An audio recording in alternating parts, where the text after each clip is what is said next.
हम सभी को अपने जीवन में कभी ना कभी निराशा मिलती है, असफलता मिलती है और अधिकतर लोग इसके पश्चात भाग्य का रोना लेकर बैठ जाते हैं। कुछ कहते हैं कि जिस स्थान पर मैं हूं उससे कई ऊंचे स्थान पर होने के योग्य था, परंतु नहीं जा पाया। किसी को पीड़ा है कि उसे जो मिलना चाहिए था वो उसे नहीं मिला। भाग्य ही बुरा था। भाग्य क्या होता है? भाग्य वन में खिला पुष्प देवताओं को चढ़ाया जाएगा, या किसी सुंदरी की वेणी में वो सजेगा, या फिर उसे कुचलकर उत्पात बना दिया जाएगा। ये सब एक पुष्प के नियंत्रण में नहीं होता, परंतु जब तक उस पुष्प का अस्तित्व है, सुगंध बिखेरना उसके वश में अवश्य है। परंतु भाग्य हमारे वश में नहीं, और जो हमारे वश में नहीं उसके लिए दुखी होने से क्या होगा? कर्म पर वश है, वो कीजिए और धीरे धीरे भाग्य आपके वश में आ जाएगा, क्योंकि कर्म ही प्रधान है।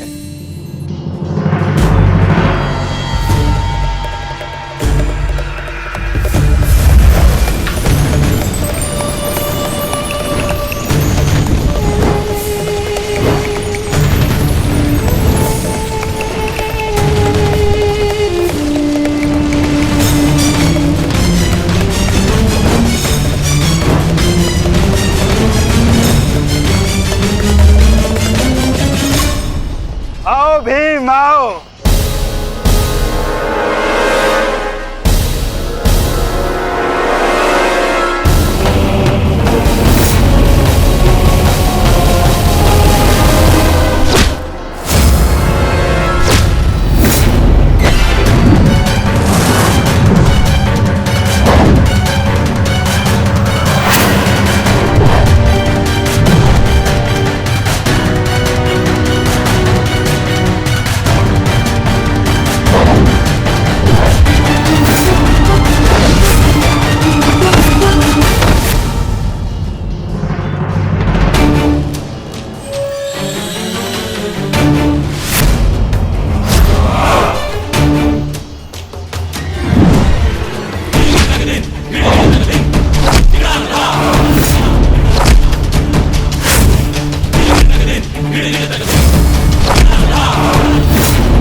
सारथी चलो।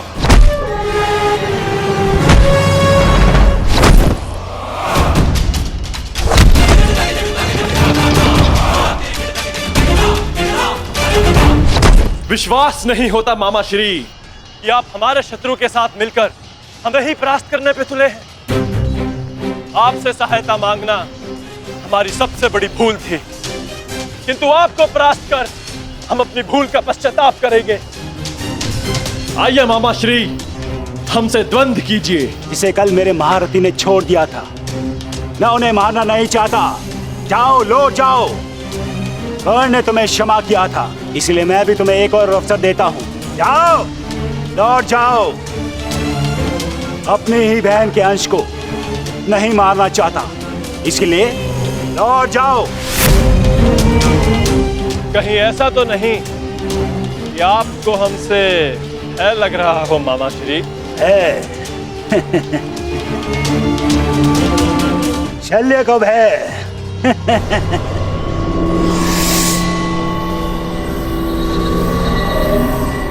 है और प्रहार क्या होता है, उसका ज्ञान आज तुम्हें हो जाएगा बांझे।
समाधि में बैठे मेरे गुरु पर प्रहार करने वाले हत्यारे, मैं तुम्हें इस गुरु पुत्र का बाल भी बाका नहीं होने दूंगा।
भांजे हो, एक अवसर और देता हूं, उठाओ अपना शस्त्र और प्रहार करो।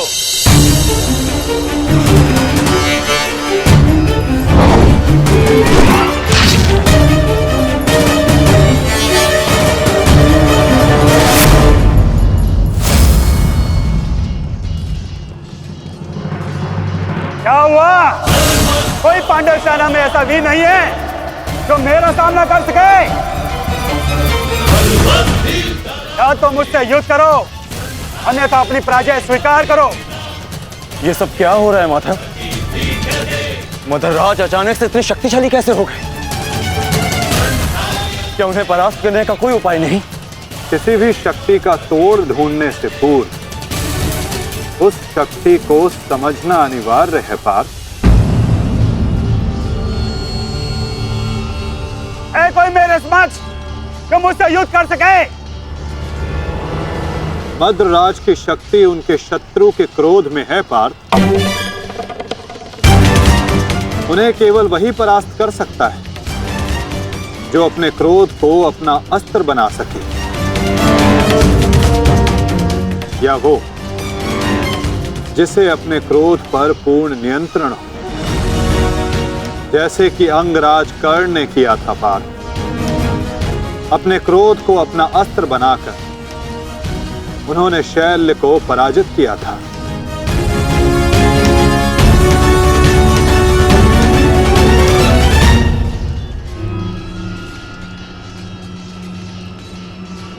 युधिष्ठिर, कदाचित तुम्हें ही अपने मामा को वैकुंठ लोक भेजना होगा।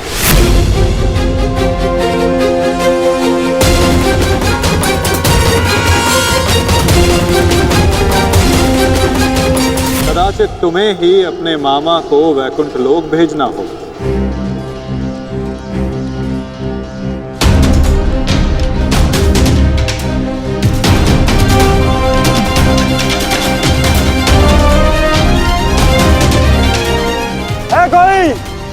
है कोई मेरे समक्ष? मैं आपकी चुनौती स्वीकारता हूं मामा श्री।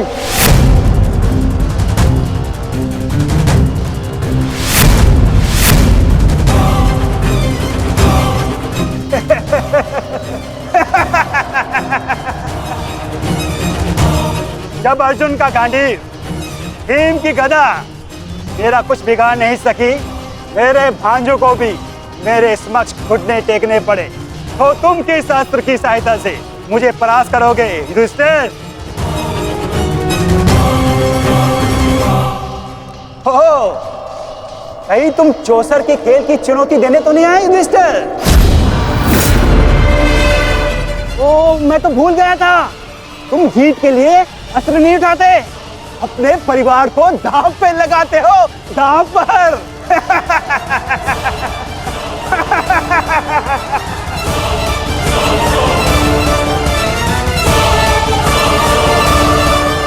परंतु दांव पर किसे लगाओगे?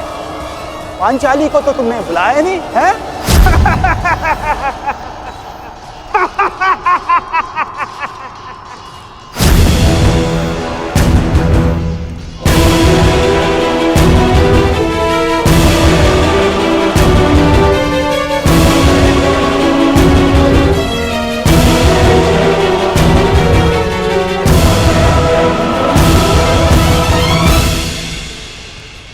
तो बताओ युधिष्ठिर, मेरे साथ चौसर खेलोगे या है तुम्हारे पास कोई अस्त्र मेरा सामना करने के लिए?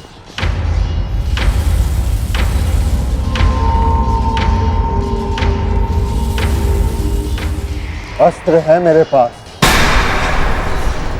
कैसा अस्त्र? शांति और सत्य।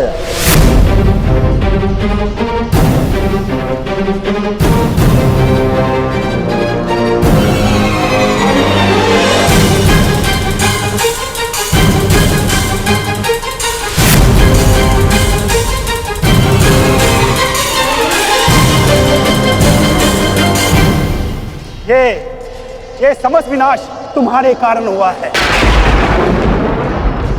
ये महाभारत तुम्हारी एक भूल के कारण हुआ है।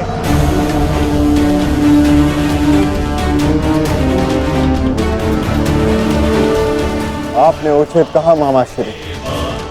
ये समस्त महाभारत मेरे उस भूल के कारण हो रही है।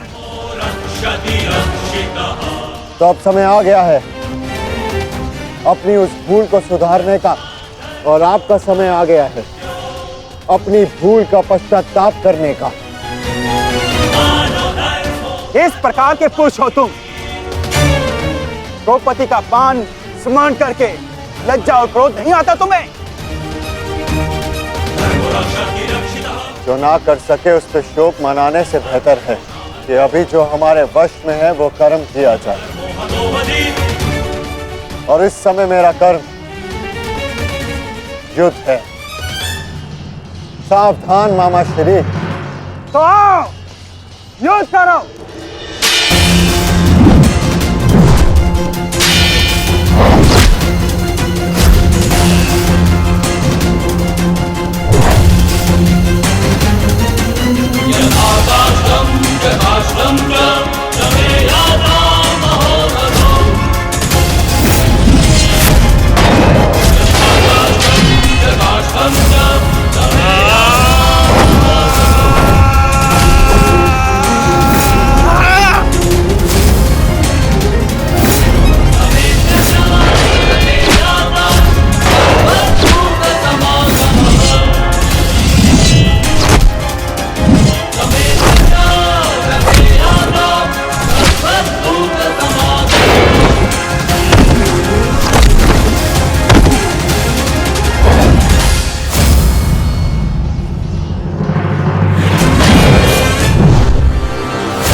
क्रोध का यही अंत होता है।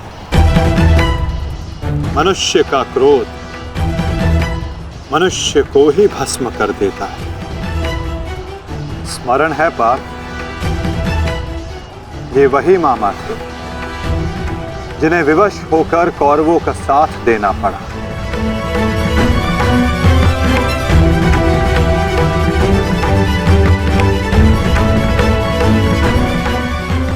परंतु अभी भी एक मामा शेष हैं पार्थ, जिन्होंने संपूर्ण भारतवर्ष को इस महाभारत के चौसर पर आने को विवश कर दिया।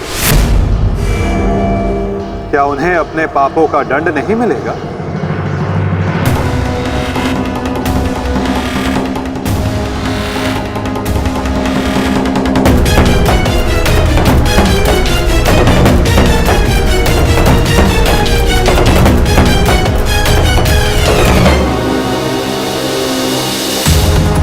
अवश्य माता,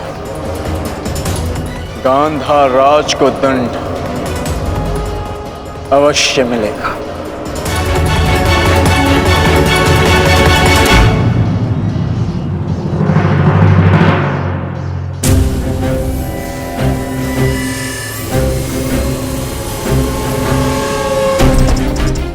हमारे ही पक्ष में रहकर सदैव हमारे अहित में ही सोचा था इस मद्रराज ने।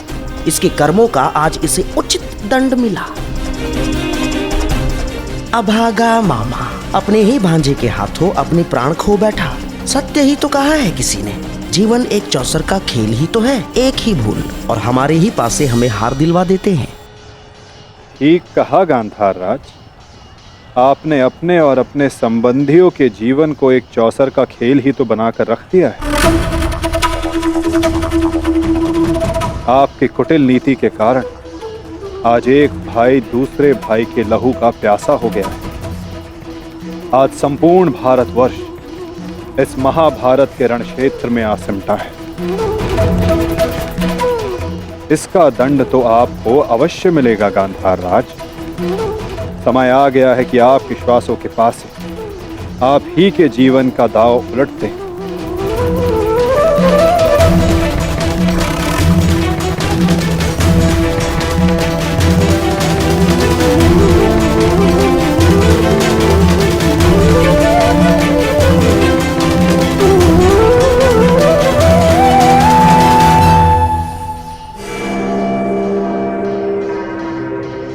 मद्रराज,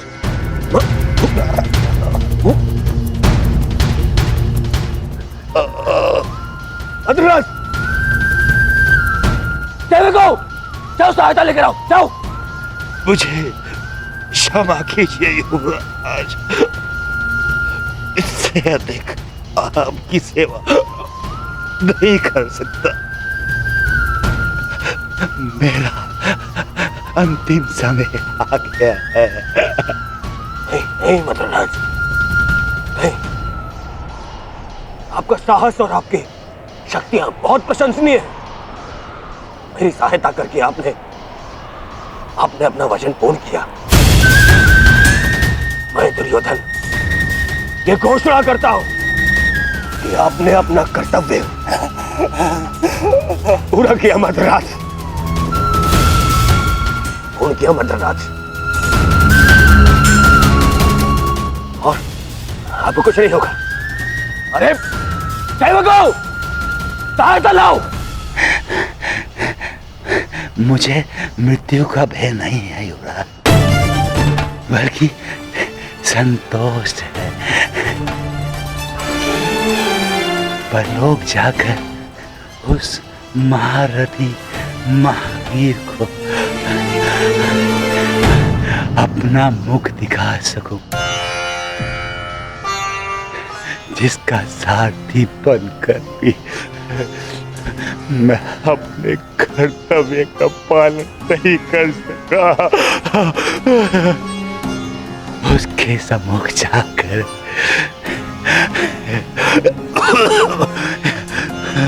मैं कह सकूंगा कि उसका ये सारथी उसके परम मित्र के प्राणों की रक्षा करते करते अपने अपने प्राणों का बलिदान दे बैठा।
देखना संजय, देखना, आज सब कुछ हमारे पक्ष में होगा।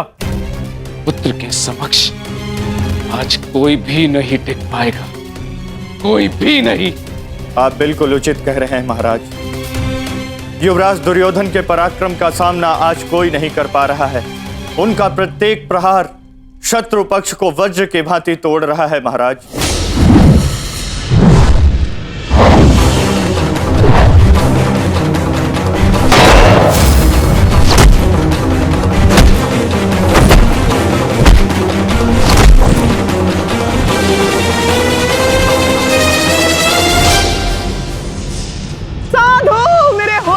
सम्राट, साधु।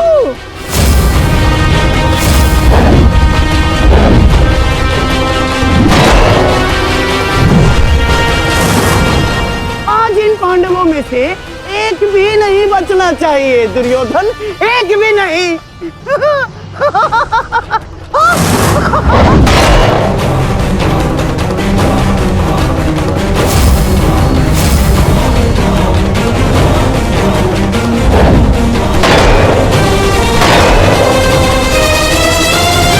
युवराज दुर्योधन के पराक्रम का सामना धर्मराज युधिष्ठिर भी नहीं कर पा रहे महाराज। ऐसा प्रतीत हो रहा है युवराज दुर्योधन धर्मराज युधिष्ठिर को आज इस संसार से विदा कर ही देंगे।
बहुत अच्छे।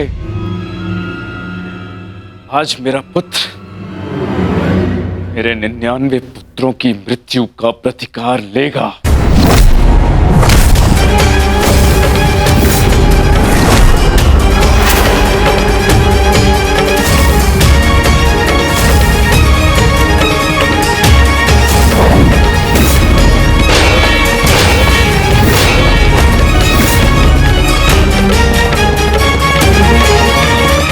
सब क्या हो रहा है माधव? ये एक माता की दृष्टि का प्रताप है पार्थ।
पांचों मुझे समाप्त चाहिए दुर्योधन, समाप्त। आज ये पांचों मुझे समाप्त चाहिए दुर्योधन, समाप्त।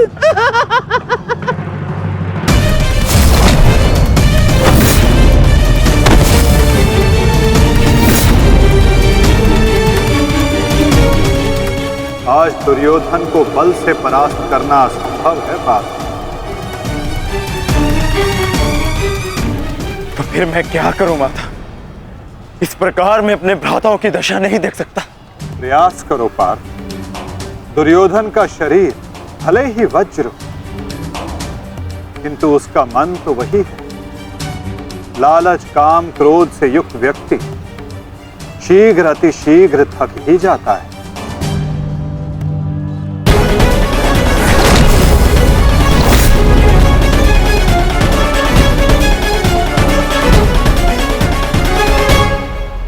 हमें कोई योजना बनानी होगी माधव। हमें दुर्योधन को रोकना होगा।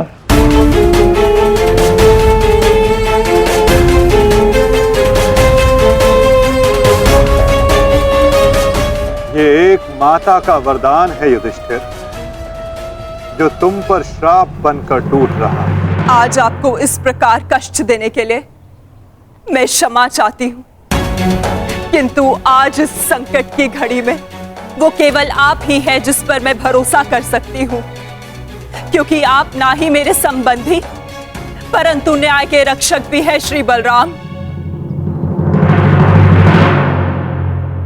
हस्तिनापुर की महारानी आदेश करे, किसने उनके साथ अन्याय करने का दुस्साहस किया है? आपके अनुज ने। वासुदेव ने पहले अपने पुत्र को दिए जा रहे मेरे आशीर्वाद में बाधा डाली और अब अवश्य ही वो पांडवों के साथ मिलकर मेरे पुत्र और आपके शिष्य दुर्योधन के वध की योजना बनाएंगे। जब तुम भ्राताओं ने पत्नी बांटी, राज्य बांटा, वनवास बांटा, तो दुर्योधन के इन प्रहारों को भी तुम भ्राताओं को बांटना होगा युधिष्ठिर।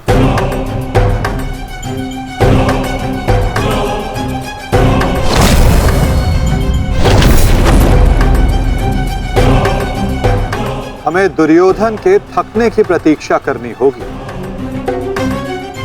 और आज युक्ति भी तभी काम आएगी जब दुर्योधन में लड़ने का बल शेष ना बचे। क्योंकि दुर्योधन को स्वयं दाऊ ने गदा युद्ध में शिक्षित किया है। इसमें कोई संदेह नहीं है कि दुर्योधन मेरा सर्वश्रेष्ठ शिष्य है। उसके साथ छल करके मैं कृष्णा को और मेरे कुल को लज्जित और लांछित नहीं होने दूंगा।